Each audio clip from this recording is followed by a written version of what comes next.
오늘 우리 다니엘 이제 12장 이제 3절을 한번 공부해 보겠습니다. 여러분 다니엘 12장 3절 한번 보시고요.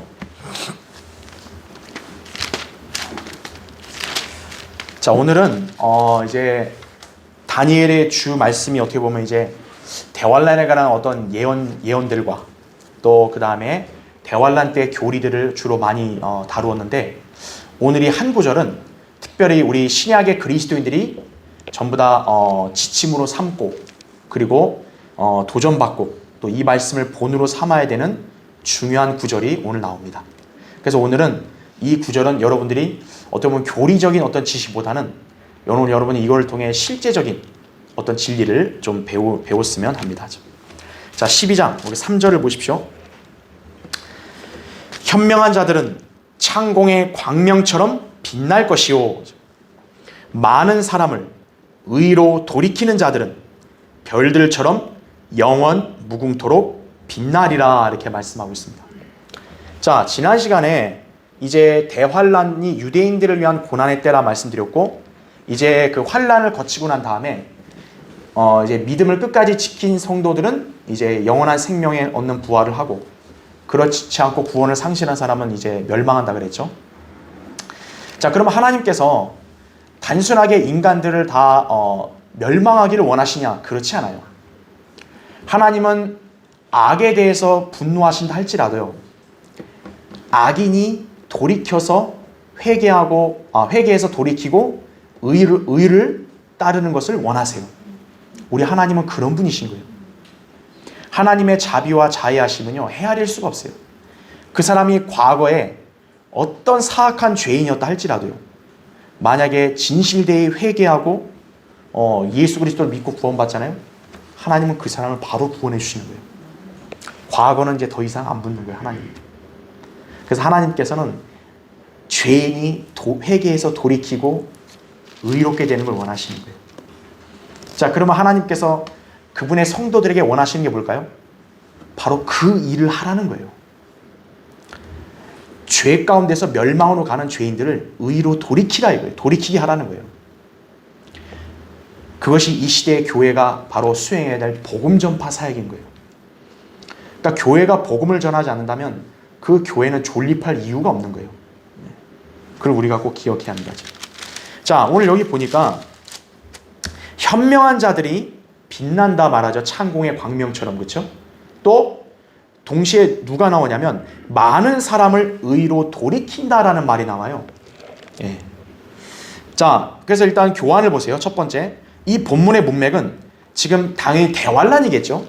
우리가 지난 시간에 배웠다시피 1절과 2절이 다 대환란 교리였잖아요. 그래서 대환란 때 유대인들에게 말씀하신 교리입니다.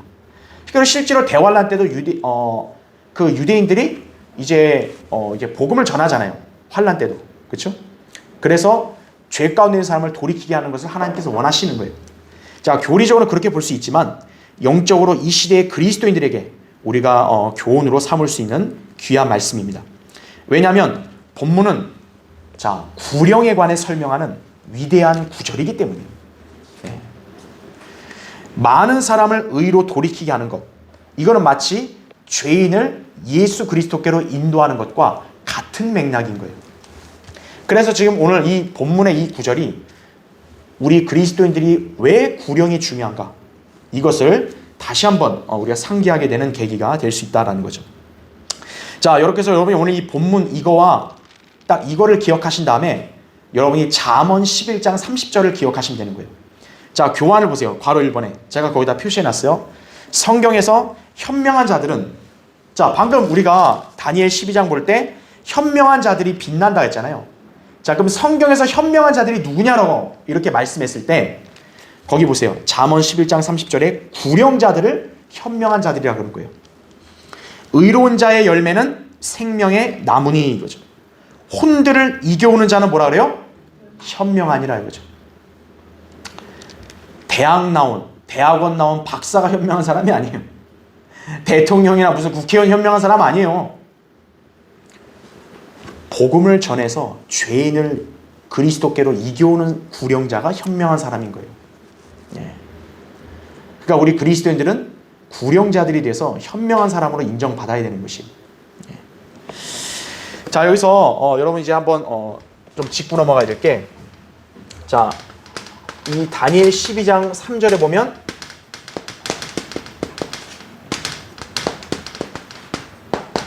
현명한 자들이란 말이 등장을 해요. 그 다음에 많은 사람을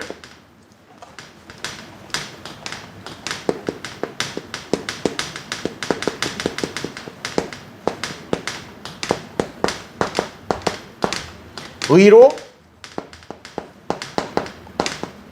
돌이키게 하는 자들. 자, 현명하고 의로 돌이키게 하는 자들, 지금 둘 다 나왔단 말이죠.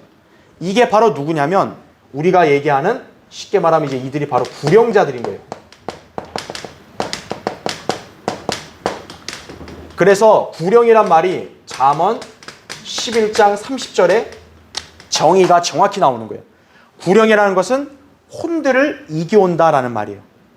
자, 그러면 이 구령이란 말을 얘기할 때요, 사실은 이게 정확한 표현은 아니에요. 근데 우리가 왜 지금도 구령이란 말을 쓰고 있냐면, 이 말이 지금까지 우리 한국의 이제 이 신앙에 고착화되었다 보니까 이거를 굳이 이렇게 바꿔서 하면 다시 혼돈스러울 수 있기 때문에 우리가 구령이란 말을 쓰는 거예요. 이와 똑같은 예가 뭐냐면 세대주의도 그렇죠. 제가 처음에 세대주의 강의할 때 여러분에게 세대주의가 올바른 말은 아니라 그랬죠. 세대적 진리라는 말은 원래는 경륜이 맞는 거예요. 근데 세대주의라는 단어가 워낙 고착화되니까 그걸 또 바꾸게 되면 이제 사람들이 혼돈할 수 있으니까 우리가 세대주의라는 말을 그대로 쓰듯이 구령도 마찬가지인 거예요. 그러니까 구령이 이게 성경적으로 맞는 용어는 사실 아니에요. 왜 그러냐면은 이 령이 이제 영자 아니에요. 그 우리나라 이 개신교회들이 쓰는 개역 성경은요, 영과 혼의 구분을 할 줄 몰라요. 그러니까 구원받는 것을 영혼이 구원받는다고 얘기를 하는 거예요. 그러니까 혼을 이겨온다. 아, 혼이 구원받는다고 하니까 영혼이 구원받는다. 그러니까 이 구령이란 말이 거기서 아마 생긴 게 아닐까, 이렇게 좀 유추해 보는 거예요. 그러니까 이게 안 맞는 거예요, 사실. 왜냐하면 영은 구원의 대상이 아니에요. 인간은 혼이 구원의 대상이지. 그러면 그렇다고 해서 그럼 구원이라 그래야 되냐? 그것도 좀 안 맞아요. 왜냐하면 혼을 구원하는 게 아니고, 구원하는 거는 하나님의 말씀에 따라 구원받는 거니까, 우리 그리스도인들이 혼을 어떻게 하냐? 구원한다가 아니라 혼을 이겨온다라는 거예요. 그래서 이 구령이란 말의 가장 정확한 표현이 뭐냐면 혼을 이겨온다라는 거죠. 자, 왜 혼을 이겨와야 될까요? 혼이 어디에 속박되어 있으니까 이겨와야 된다라는 거예요. 그럼 여러분이 결론 알겠죠? 구원받지 않은 죄인은 혼은 누구에게 속박되어 있는 거예요? 마귀에게 속박되어 있는 거예요. 그러니까 그 마귀의 손아귀에서 어때요? 그 혼을 이겨서 하나님께로 인도해야 되는 거예요. 그래서 혼을 이겨온다는 말을 쓰는 거예요. 그러니까 이게 사실 정확한 표현인데, 근데 이거를 우리가 한글로 어떻게 딱 압축해서 말하기가 애매하잖아요. 그래서 이 말을 정확하게 우리가 단어로 표현하기 어려우니까 그냥 구령이란 말 쓰자. 그래서 지금 지금까지 우리가 이 구령이라는 단어를 그대로 쓰고 있는 거다, 이렇게 보시면 되는 거예요. 그러니까 여러분이 좀 더 깊이 있게 하려면, 아하, 구령이라는 단어가 성경적으로 정확한 용어는 아니에요. 혼을 이겨오는 거예요. 그래서 사실 제일 좋은 표현이 뭐냐면, 당신은, 또 당신의 교회는 얼마나 많은 혼들을 예수 그리스도께 이겨왔습니까? 이게 사실 가장 정확한 표현이에요. 예. 이게 구원시켰습니까? 라는 말도 사실 어떻게 보면 정확하진 않은 거죠. 왜냐하면 구원은 우리가 시키는 게 아니죠. 구원은 하나님께서 그 사람이 믿을 때 성령의 역사를 일어나는 거지, 우리가 시키는 게 아니잖아요. 그러니까 우리는 구원시켰다는 말도 사실은 정확하잖아요. 그러니까 우리는 몇 명의 혼을 이겨왔냐, 이게 제일 표현이에요. 근데 그게 좀 말이 길면 구령을 몇 명 했습니까? 이게 가장 맞는 것이에요. 그렇죠? 자, 그래서 여러분이 그런 표현을 좀 잘 유념하면 좋겠습니다. 자, 밑에 괄호 2번 보세요. 이 시대에 구원받지 않은 죄인들은 모두 마귀의 수중에 있다. 이죠. 그러나 죄인이 예수 그리스도의 복음을 믿어 구원받게 되면 그 즉시 마귀의 진영에서 하나님의 진영으로 옮겨지게 된다라는 거죠. 이때 죄인에게 복음을 전하는 그리스도인은 그 죄인의 혼을 마귀에게서 그리스도께로 어떻게 하는 거예요? 이겨오게 되는 것이다. 그죠? 그러니까 여러분이 여기서 이겨온다는 말을 딱 쓴 거를 보면서 여러분이 인지해야 될 거는 복음을 전할 땐요, 하나님과 마귀 사이에 치열한 영적 전쟁이 있다는 걸 아셔야 돼요. 여러분이 복음 전하는 거 그냥 전하는 게 아니에요. 그냥 상대방이 믿을게 하면서 이렇게 아니에요. 그 한 혼을 두고 하나님과 마귀 사이에 치열한 전쟁을 하는 거예요. 누가 그 혼을 소유하냐 이거예요. 마귀가 가만히 있을까요? 자기 자식인데 그리스도인이라는 것들이 와가지고 복음을 전한단 말이에요. 그걸 뺏긴단 말이에요. 자기 자식을 뺏기고자 하는 엄마가 있겠어요? 마귀가 필사적으로 방해하는 거예요. 그래서 복음을 전할 때요, 이 사람 딱 구원받을 것 같으면서도 못 받게 하는 게 마귀가 계속 공격하는 거예요. 맞아요. 맞아, 내가 죄인인 거 알고. 그래요. 근데 안 되겠네요. 그러는 거예요. 아니, 왜 안 돼요? 예수 그리스도를 마음으로 믿으면 되는데, 근데 그게 좀 안 되겠어요. 그 마귀가 끝까지 공격하는 거예요. 처음에는 공격도 다양해요. 아예 처음부터 공격 방해하든지, 내 앞에서 너 절대 예수 얘기하지 마. 그렇게 하는 사람도 있고, 그 다음에 들어요. 얼핏 듣고, 다 했냐? 알았어. 그러는 거죠. 마귀가 말씀을 빼앗아가는 거예요. 심지어 어떤 경우는 잘 듣고 이해도 해요. 그럼 이제 빨리 그 자리에서 당신이 예수님을 영접해야 된다고. 그러면 안 하는 거예요. 여기 주변 사람이 있고, 나 이렇게 하면 우리 마누라가 나를 가만 안 둬요. 우리 남편이 나 절대 가만 안 둘 거예요. 마귀가 딱 그런 두려움을 주는 거예요. 두려움을 싹 그냥. 너 예수 그리스도 믿으면 너 이제 아주 난리 난다. 그래서요, 이 복음을 전파하는 것은 영적 전쟁이라는 거 아셔야 돼요. 여러분이 그냥 한번 전해볼까? 이게 아니에요. 여러분 전해야 되는 거예요.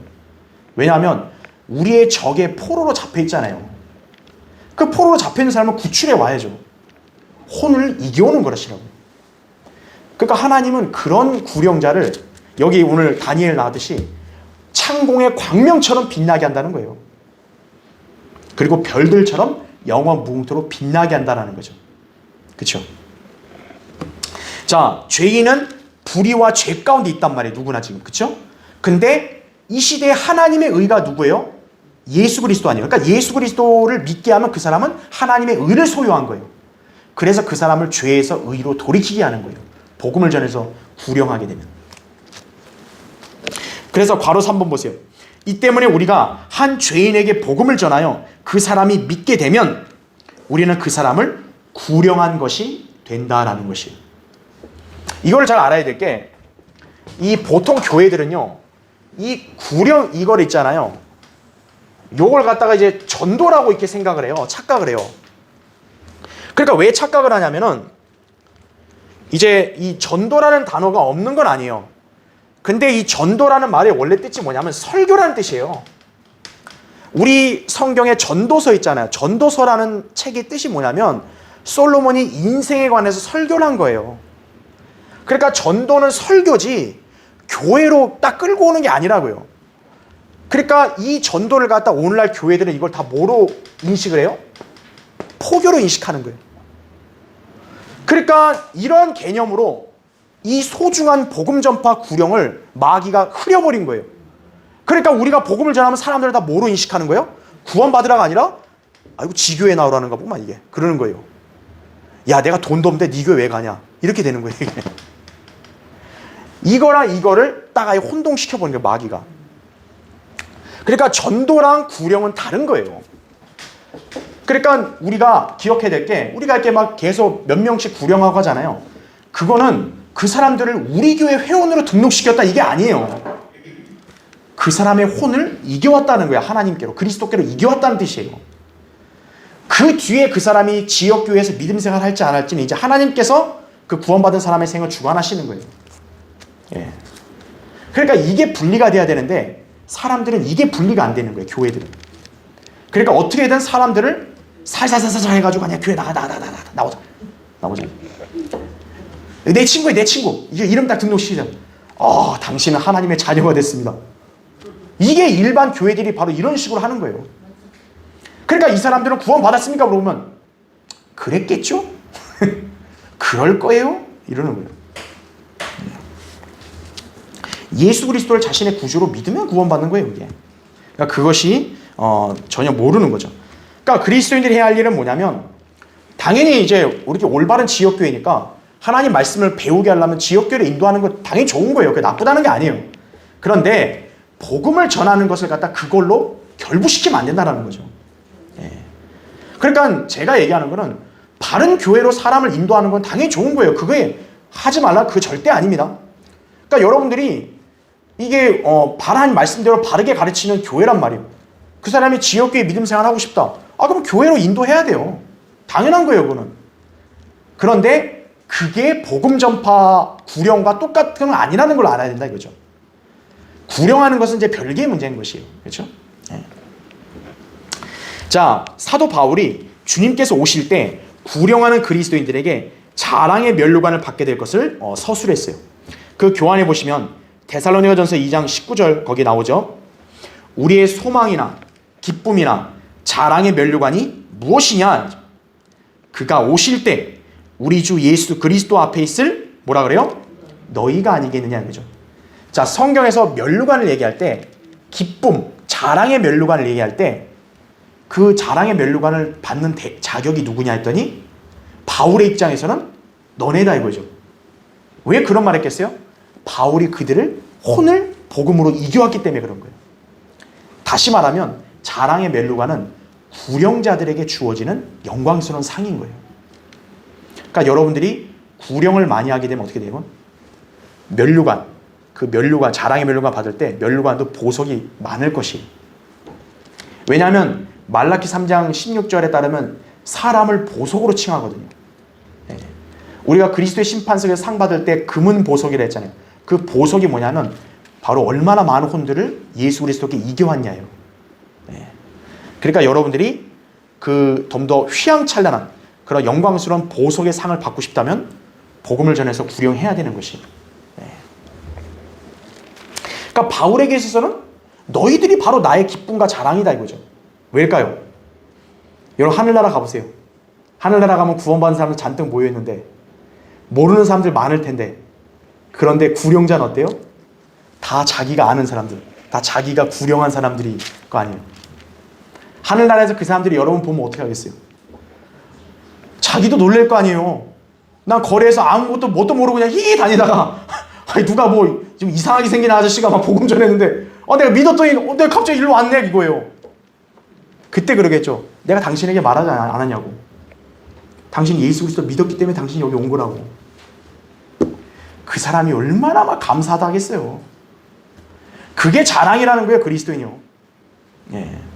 그러니까 그리스도인들 중에서 제일 인기가 많은 그리스도인들이 누구냐? 구령 많이 한 사람이 인기 많은 거예요. 가면 이제 다 아는 척하겠죠. 예. 그러니까 구령하지 않은 사람은 자기 혼자 있는 거예요. 그렇죠? 자, 그래서 괄호 4번 보세요. 그리스도인들이 구령하게 되면 훗날 하늘나라에서 자신이 구령한 사람들을 직접 만나게 될 것이다. 그죠? 그래서 데살로니가전서 2장 20절에 이는 너희가 우리의 영광과 기쁨이기 때문이라 이렇게 말씀하고 있는 거예요. 그리고 또 거기 빌립보서 4장 1절에 보면 이렇게 나오죠. 그러므로 나의 참으로 사랑하고 사모하는 형제들아 나의 기쁨이요 면류관인 나의 참으로 사랑하는 자들아 이렇게 말하죠. 바울이 빌립보 성도들에게 나의 기쁨이자 면류관이라 그랬어요. 왜냐하면 바울이 그들을 혼을 이겨왔기 때문에 그런 거예요. 네. 이게 바로 구령의 의미다라는 걸 여러분 잘 아셔야 돼요. 구령의 가치가 바로 이거예요.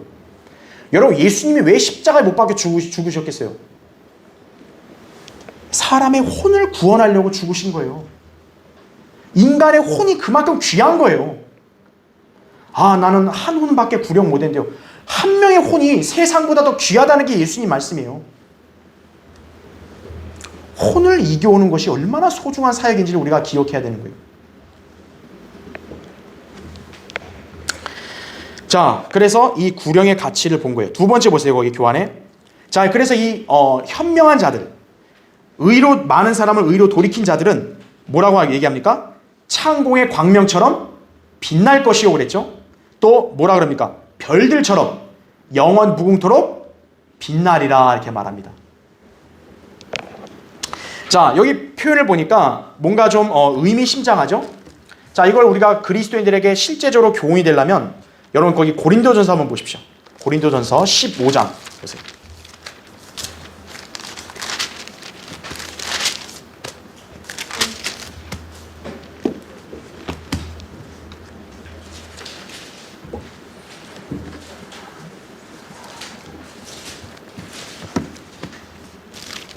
자, 고린도전서 15장 거기 제가 40절부터 41절 보겠습니다.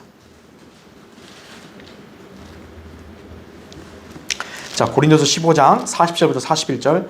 또한 하늘에 속한 몸들도 있고 땅에 속한 몸들도 있으나 하늘에 속한 것들의 영광이 다르고 땅에 속한 것들의 영광도 다르니라. 자, 41절 잘 보세요. 하나는 자, 뭐라고 합니까? 해의 영광이요. 또 하나는 달의 영광이며 또 다른 하나는 별들의 영광이니 이는 영광에 있어서 한 별이 다른 별과 다르기 때문이라. 이렇게 말씀하고 있습니다.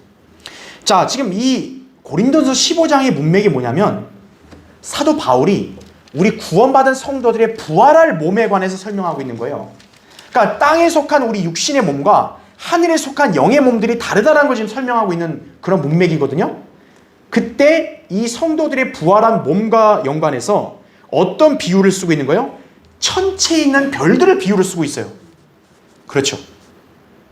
그렇기 때문에 아까 우리가 구령자들이 빛난다, 광명처럼 했을 때 우리 그리스도인들의 영적으로 적용할 수 있는 거는 우리 그리스도인들 변화되면 그런 영광스러운 몸으로 바뀐다라는 거죠.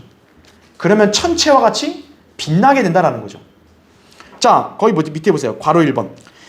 바울은 우리 그리스도인들이 장차 부활하신 예수 그리스도와 같은 영광스러운 몸으로 변모될 것을 말했다 이거죠. 자, 빌립보서 3장 21절에 보면 우리의 현재 몸은 천해요. 그 다음에 노쇠하잖아요. 하지만 예수 그리스도와 같은 몸은 영광스럽죠. 썩지 않죠. 그런 몸으로 바뀐다라고 말했습니다. 자, 그러면 우리가 예수 그리스도의 그 부활하신 그 몸, 그 모습을 한번 여러분 연상해 보세요. 어땠었나요? 예수 그리스도께서 그 변형산 사건 때 변형되실 때 그때가 재림의 영광스러운 모습이잖아요. 그때 예수님의 모습을 뭐라고 이렇게 묘사하죠? 해처럼 빛났다 그랬죠. 그렇죠. 그리고 몸은 희다라 그랬죠. 예, 흰 옷, 그렇죠. 아주 희고 해처럼 빛나요. 눈이 부시는 거죠. 예.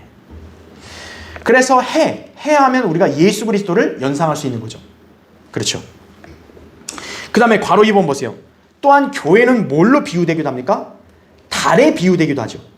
솔로몬의 노래 6장 10절에 아침처럼 비추고 달처럼 고우며 해처럼 맑고 깃발들을 굳은 군대처럼 위엄 있는 여자는 누구인가 그랬죠. 예. 여자, 신부, 교회죠. 교회를 달로 비유하죠. 자, 해와 달의 공통점, 해와 달이 어떤 부분이 연관성이 있죠? 달은 해의 빛을 반사해서 비추는 거죠. 자, 우리 하나님은 빛이시죠. 우리 그리스도인들은 어때요? 빛의 자녀들이죠. 그래서 우리가 예수 그리스도라는 그 빛을 어때요? 우리가 세상에다가 비추는 거죠. 반사해서 비추는 거죠. 달이라고요, 우리가. 그리고 태양과 달은 같은 방향으로 돌아요. 지구와는 반대 방향으로 돌아요. 그게 뭐냐? 교회는 세상과 반대로 간다는 거예요. 그래서 교회는 세상을 상징하는 지구와는 반대로 가고 예수 그리스도를 상징하는 태양과는 달이 같이 가듯이 교회는 예수 그리스도를 따라야지 세상과는 반대로 가야 된다는 것이에요. 자, 그러면서 교회는 장차 어떻게 됩니까? 예수 그리스도와 같은 모습으로 변모되기 때문에 그리스도인들은 모두 예수 그리스도처럼 보이는 하나님의 아들들이 될 것이다 이거죠. 요한일서 3장 2절에 보면 이제 우리가 휴거돼서 변화되면 우리가 다 볼 때마다 뭐예요? 다 전부 예수 그리스도 같이 보이는 거예요. 전부 다. 예. 요한복음 1장 12절에서 그래서 하나님의 아들들 그런 거예요. 구원받은 우리 자매들도 휴거되면 남자가 되는 거예요. 하나님의 아들로 바뀌는 거예요. 예.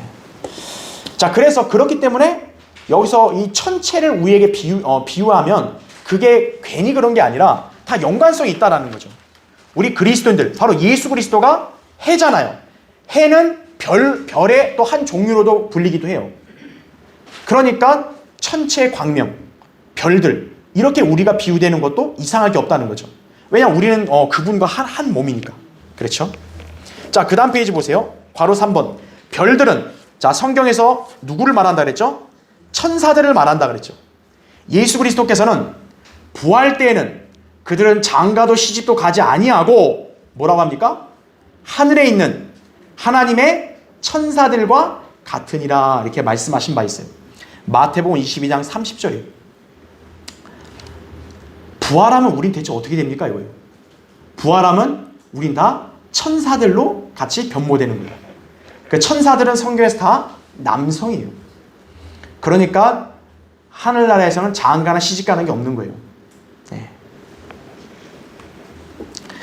자, 하나님의 천사, 주의 천사가 누구였어요? 예수 그리스도 아니에요. 그래서 우리가 부활하면 우리가 하나님의 아들들이듯이 예수 그리스도가 하나님의 천사면 우리는 하나님의 천사들, 이렇게 우리도 표현할 수 있는 것이. 네.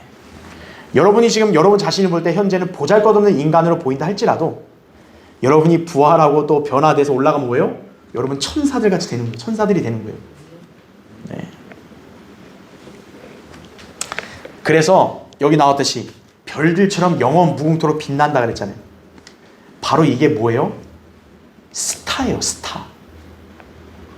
우리가 할리우드 그 영화 배우들을 스타라고 하잖아요, 스타. 그 별 볼 없는 인간들 갖다가 우리는 다 뭐예요? 세상은 와, 저 영화 배우 저 탤런트 막 스타다 막 그러잖아요. 하나님 보실 때는 그런 사람들이 스타가 아니에요. 스타는 누구예요? 그리스도인들, 특히 구령하는 그리스도인들이 하나님께서 스타로 만들어 주시는 거예요. 하늘나라 갔을 때 구령 많이 하는 사람 어때요? 환호를 받을 거 아니에요. 스타예요, 스타. 그런 할리우드 그런 보잘것 별 볼 없는 그런 인간들은요, 하나님 보시기에 무가치한 자들이에요. 여러분이 진정한 스타가 될 수 있는 거예요. 네. 자, 세 번째 보세요. 본문에서 현명한 자들, 죄인들을 예수 그리스도께로 이겨오는 구령자들이다, 그죠?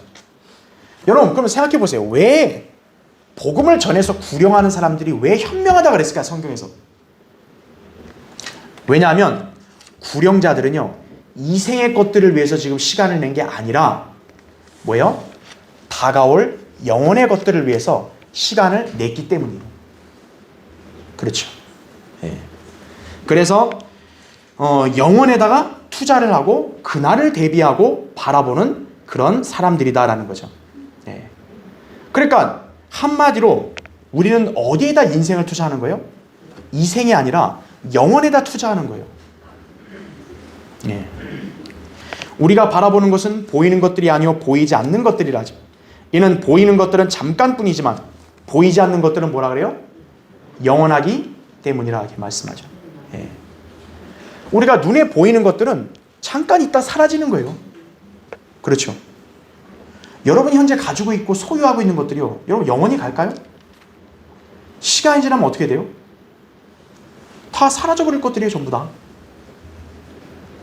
근데 사람들은 어때요? 사라져버릴 것들에다가 자기 인생을 걸죠, 전부.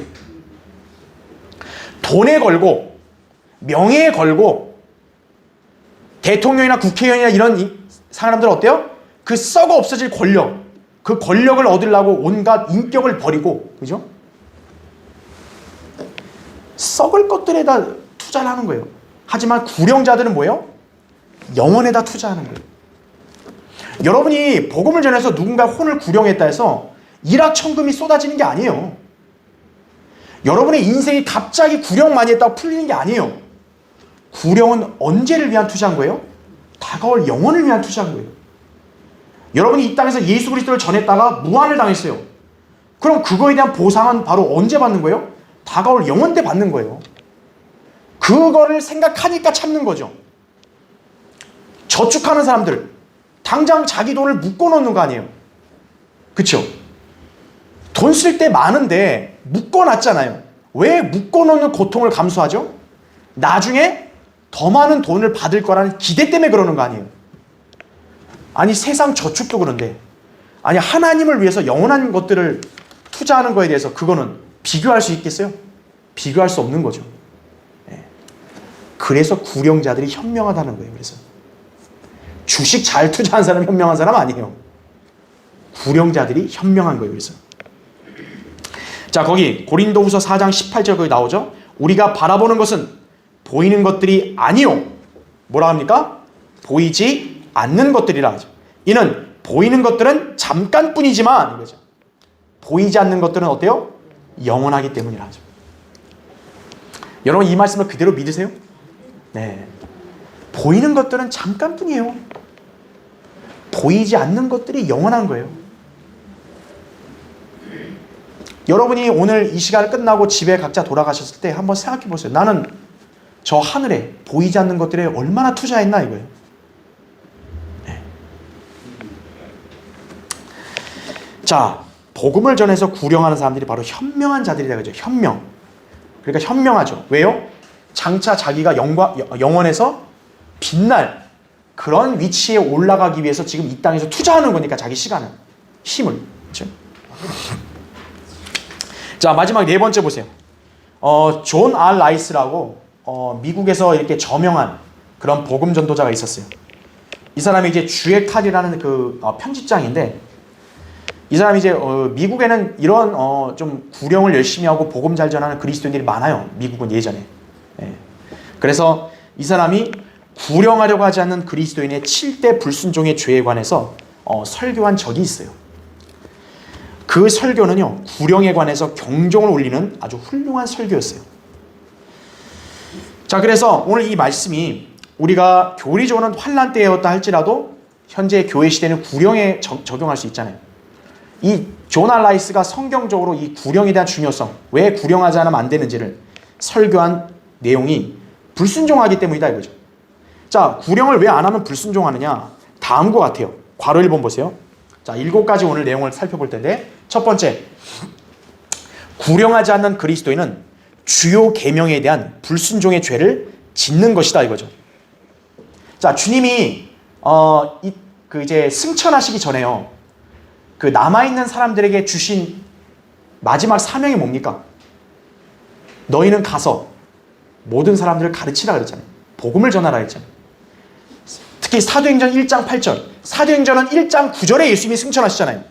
그 승천 전에 8절에 뭐라고 얘기하셨어요? 유명한 말씀 있죠. 성령이 너희에게 임하시면 너희가 능력을 받으리니 그러면 예루살렘과 온 유대와 사마리아와 땅끝까지 이르러 내게 증인이 되리라 이거죠. 그리스도인은 증인인 거예요. 증인. 예수 그리스도를 증거하는 증인인 거예요. 그것이 곧 혼을 이겨오는 것이다 라는 거죠. 사도행전 1장 8절에 주님이 떠나면서 우리에게 남기신 사명이에요.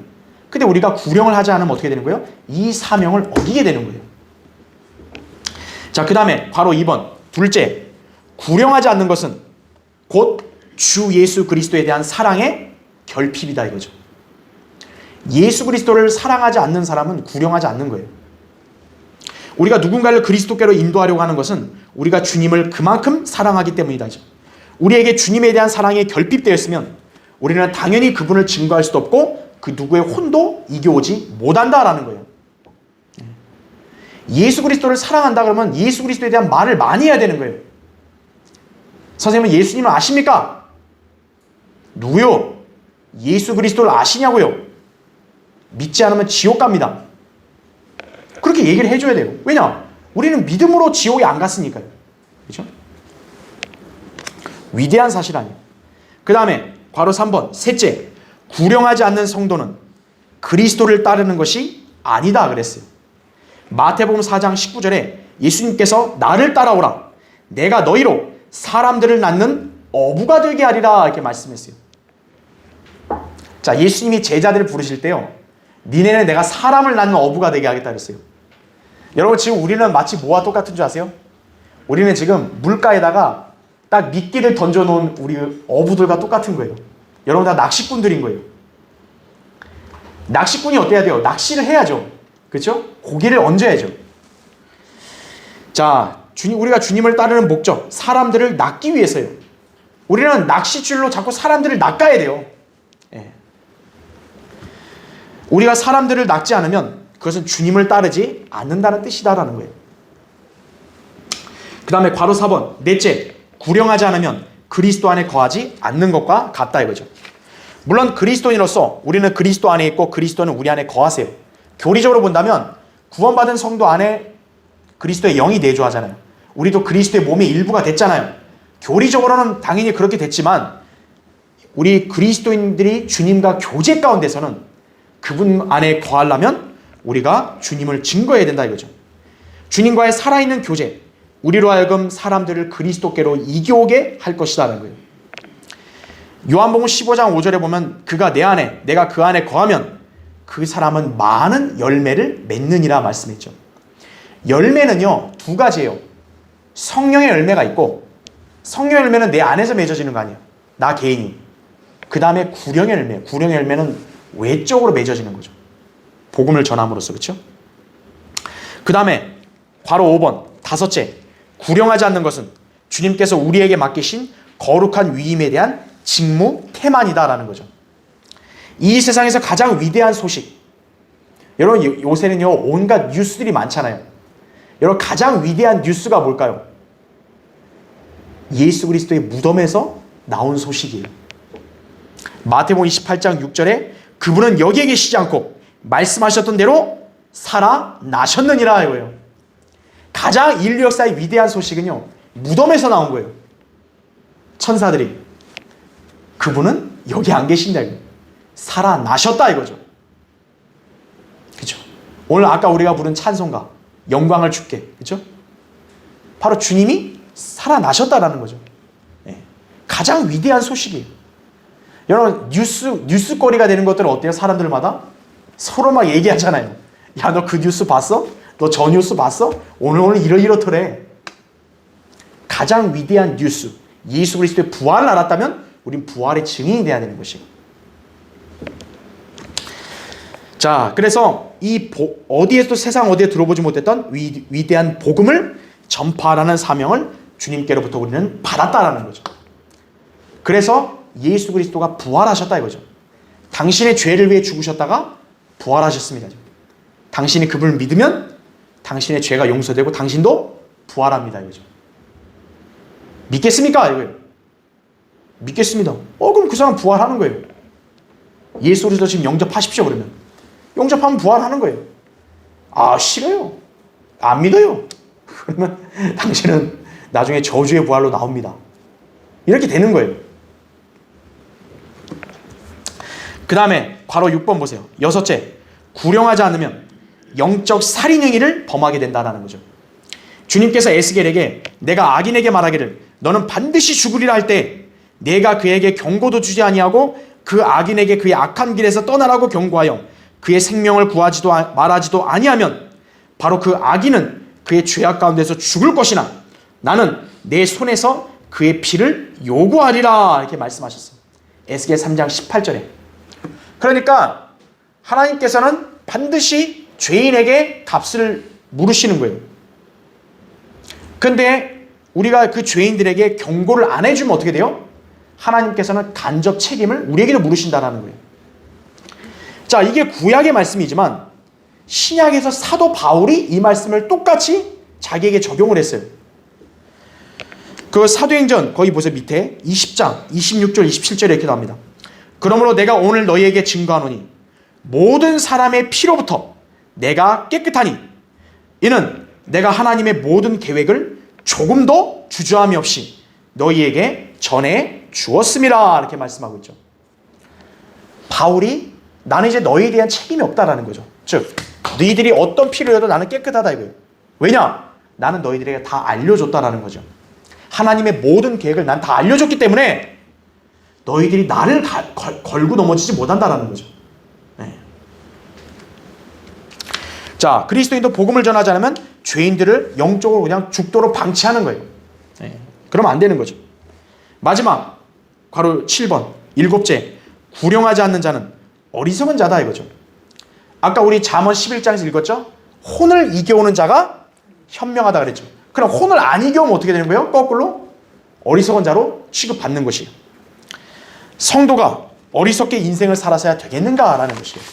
예. 이 조나 라이스가 했던 이 설교는요 굉장히 훌륭해요. 락만 목사님도 이 부분을 굉장히 강조하신 거예요. 자, 왜 그럴까요? 하나님께서는 악인의 멸망을 기뻐하신 게 아니라 악인의 회개를 기뻐하시는 분이에요. 하나님은 멸망이 아니라 회개를 기뻐하시는 거예요. 하늘의 면전에 누가복음 15장에 그러잖아요. 죄인 하나가 회개하면 하나님의 면전에 기쁨이 있다 그랬죠. 예. 그냥 기뻐하는 거예요. 천사들이 난리가 나는 거예요. 한 사람의 혼이 하나님 앞에 왔다고, 하나님의 진영으로 왔다고. 예.